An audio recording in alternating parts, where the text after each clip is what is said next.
السلام علیکم ورحمۃ اللہ وبرکاتہ۔ استقبال ہے ناظرین آپ کا ہمارے یوٹیوب چینل ایچ آفیشیل میں۔ سامعین، علمی اور روحانی دنیا کے لیے نہایت رنج و الم کی خبر سامنے آئی ہے کہ ہزاروں نہیں بلکہ لاکھوں علماء و طلباء کے روحانی پیشوا معروف صوفی بزرگ حضرت مولانا پیر ذوالفقار احمد صاحب نقشبندی کے انتقال کی اطلاع موصول ہوئی ہے۔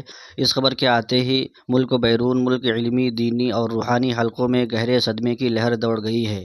یہ خبر ایسے وقت سامنے آئی جب دارالعلوم وقف دیوبند میں امام العصر علامہ انور شاہ کشمیری رحمۃ اللہ علیہ کے عنوان پر ایک عظیم الشان علمی سیمینار منعقد ہو رہا ہے۔ پروگرام کے دوران جب حضرت پیر صاحب کے انتقال کی اطلاع پھیلی تو فضا یکایک سوگوار ہو گئی۔ اس موقع پر سیمینار میں شریک معروف عالم دین مولانا سلمان صاحب بجنوری اپنے جذبات پر قابو نہ رکھ سکے اور رونے لگے۔ حاضرین کے مطابق مولانا سلمان صاحب بجنوری حضرت پیر ذوالفقار احمد صاحب نقشبندی کے مرید خاص ہیں، اس لیے یہ صدمہ ان کے لیے ذاتی غم کی حیثیت رکھتا ہے۔ سیمینار کی کارروائی کے دوران یہ منظر براہ راست لائیو نشریات میں بھی دیکھے گئے ہیں، جسے دیکھ کر ناظرین بھی آبدیدہ ہو گئے۔ حاضرین کا کہنا ہے کہ حضرت پیر صاحب نہ صرف تصوف و سلوک کی عظیم شخصیت تھے بلکہ اصلاح نفس، تزکیہ باطن اور شریعت و طریقت کے حسین امتزاج کی ایک زندہ مثال تھے۔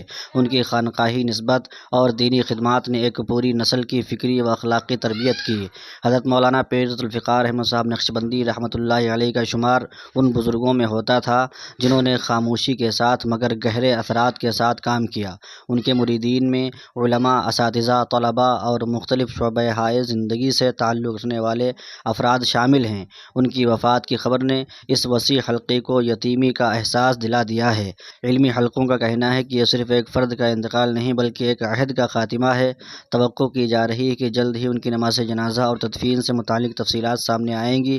اس المناک موقع پر ملک بھر کے علماء، مشائخ اور دینی اداروں کی جانب سے تعزیتی بیانات کا سلسلہ بھی شروع ہو گیا ہے۔ اللہ تعالیٰ حضرت مولانا پیر ذوالفقار احمد صاحب نقشبندی کی مغفرت فرمائے، ان کے درجات بلند کرے اور پسماندگان، مریدین اور عقیدت مندوں کو صبر جمیل عطا فرمائے اور نعم البدل عطا فرمائے۔